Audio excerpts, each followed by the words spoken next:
Wanderer of the Wasteland by Zane Grey, Chapter 15, Part 5. My God, you killed McEwen by sheer strength with your bare hands. I had not looked at your hands, I see them now. So McEwen was your enemy?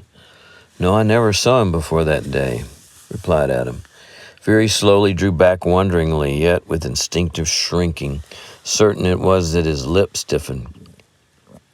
Then why did you kill him? He ill-treated a woman. Adam turned away as he replied. He did not choose then to show in his eyes the leaping thought that had been born of the memory and a very strange reaction. But he heard him draw a quick, sharp breath and step back. Then a silence ensued. Adam gazed up at the endless slope, at the millions of rocks all apparently resting lightly in their pockets, ready to plunge down. So that was it, spoke up Veery, evidently with effort. I always wondered, Wild West sort of story, you know, strange I should meet you. Thanks for telling me. I gather it wasn't pleasant for you. It's sickening to recall, but I have no regrets, replied Adam. Quite so, I understand. Men of the desert, ruthless, inhumane sort of thing. Inhumane? Queried Adam, and he looked at Veery. At last stung. Behind Veery's pale, working face and averted eyes, Adam read a conscience in tumult, a spirit for the moment terrorized. Veery, you and I'd never agree on the meaning of words.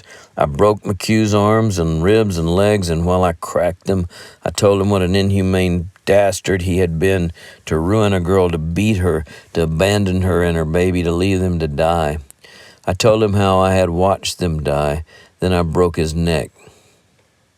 McHugh was the inhuman man, not I.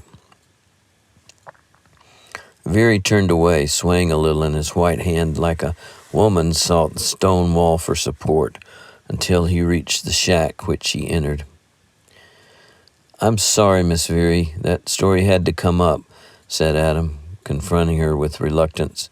But she surprised him again. He expected to find her sickened, shrinking from him as a bloody monster, perhaps half feigning. He found, however, that she seemed serene, controlling deep emotions which manifested themselves only in the marble whiteness of her cheek, the strange darkness of her eye. The story was beautiful. I had not heard it, she said, and the rich tremor of her voice thrilled Adam. What woman would not revel in such a story? Wansfell, the Wanderer? It should be Sir Wansfell, Knight of the Desert. Don't look at me so. Have you not learned that the grandest act on earth is when a man fights for the honor or love or happiness or life of a woman? I am a woman. Many men have loved me. Veery's love is so strong that it is hate, but no man ever yet thought of me. No man ever yet heard the little songs that echoed through my soul. No man ever fought to save me. My friend, I dare speak as you speak, with the nakedness of the desert, and so I tell you that just now I watched my husband. I listened to the words which told his nature as if that was new to me. I watched you stand there.